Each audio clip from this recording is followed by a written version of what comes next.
This claim about a resurrecting savior that Christianity has, that you're a defender of. People might wonder, well, how can we have evidence for that sort of an event? How is that something that you can have faith in, this evidence-supported sense that you've been talking about?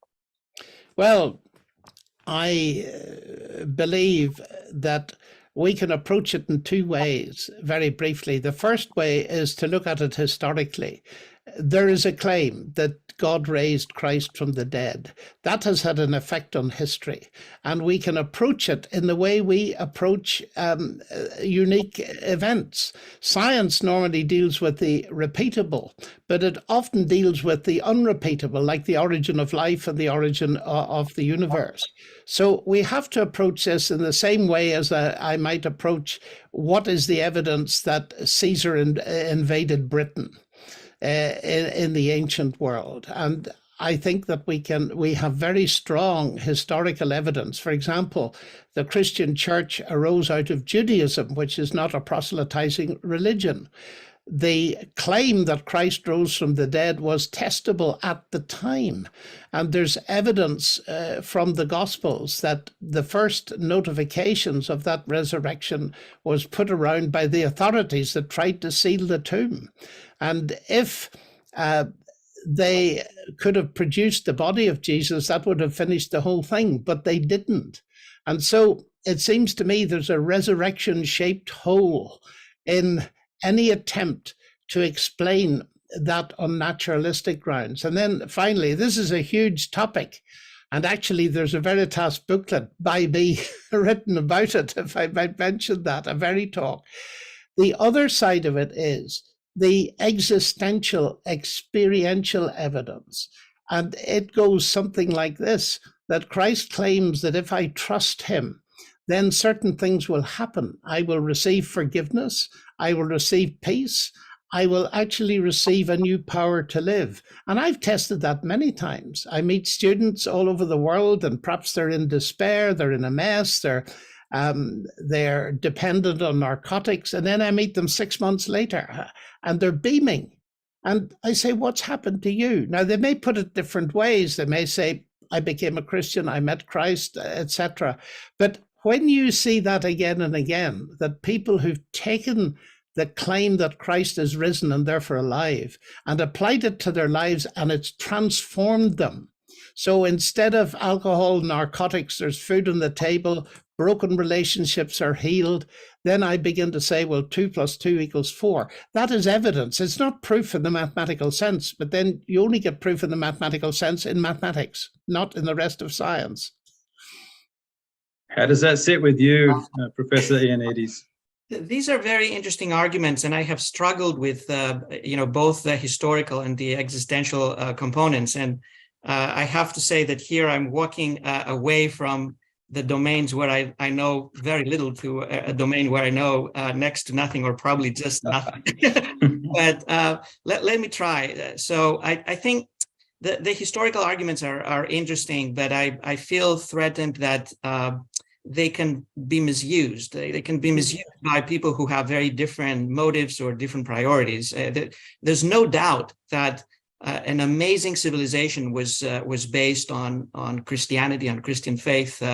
When one visits Istanbul and sees Hagia Sophia, Santa Sofia, or going to Rome to see the Capella Sixtina, or hearing Johann Sebastian Bach, his so devoted music. I mean, the sense of elevation is very unique when one sees the mystic tradition, Mount Athos. I mean, there's spirituality. There's a lot that civilization has achieved through Christianity. But one can say that there's other religions that have also achieved very high peaks of achievement, of human achievement, and in very different ways that human spirit and human soul and human intellect can perform. And also, someone might give the opposite argument that in the name of different religions, lots of crimes have been committed, horrible crimes, and I think that what I hate the most is hear people who say that, oh, there's all these crimes committed in the name of religion. Well, science has not done that. My answer to want to defend science, but science has not had that many opportunities yet. So religion has been out there, or at least religious powerful people have been out time to do lots of bad things to humanity. And of course, I think that they're to blame personally, not not the faith that they're serving, which probably they have misserved in almost all of these circumstances. So I do have problems with taking the historical arguments as proof. I mean, they're very interesting. Now, the existential, I said that with very poor words just before what John Lennox said, that yes, there's a lot of agony out there. There's a lot of people who are seeking to find answers, who are seeking to find meaning, who are seeking to find something to hold to. And the worst that I can do as a scientist is go out and tell them, oh, I'm a scientist, I know everything, and you're morons, and you just try to stick to something that is very weak. No, we are all very weak. We are all in that same boat, in that same ocean. And whoever can really find something to make them feel better and to feel a better person, to make them feel that they can offer more to other human beings and help other humans, I think that this is wonderful. So I fully respect that. I don't see it as I see it as something very human, something very basic for our existence. Professor Lennox, I should let you respond to that before we wind up with move to question and answer. Yes. Well, John has raised some extremely important points. First of all, the idea that religions have been cruel and created wars. And sadly, that's true. I come from Northern Ireland, and I know what it's like to live in a divided community.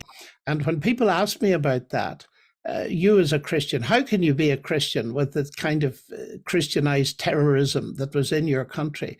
And I say, I'm utterly ashamed of it. I'm ashamed that the name of Christ was ever associated with an AK-47. But I want to tell you why I'm ashamed of it. Because Christ himself refused and told his followers not to use violence. And that's extremely important. He was put on trial for being a terrorist. Actually, we forget that. And the Roman procurator declared him absolutely innocent. And the reason was fascinating, because he asked Jesus directly, was he a threat, a political threat? And Jesus said, my kingdom is not of this world. Otherwise, my servants would have been fighting. So he's against physical violence. And then he put it very clearly when he said, to this end I was born, to this end I came into the world, that I should bear witness to the truth.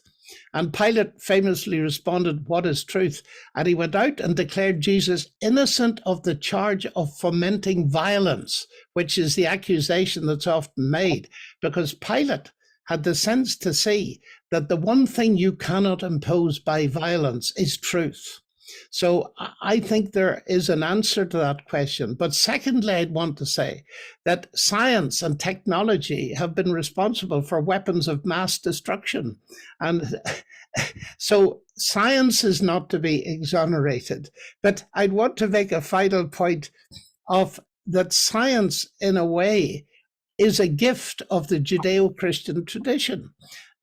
C.S. Lewis once wrote this. He said, men became scientific because they expected law in nature, and they expected law in nature because they believed in a lawgiver. So I'm not ashamed of being a scientist and a Christian, because arguably it was the Judeo-Christian tradition that gave me my subject. There's a strong link between science and modern science, that is, and the Christian faith. So a lot of these questions need more investigation, and John has very important points. They deserve serious reflection.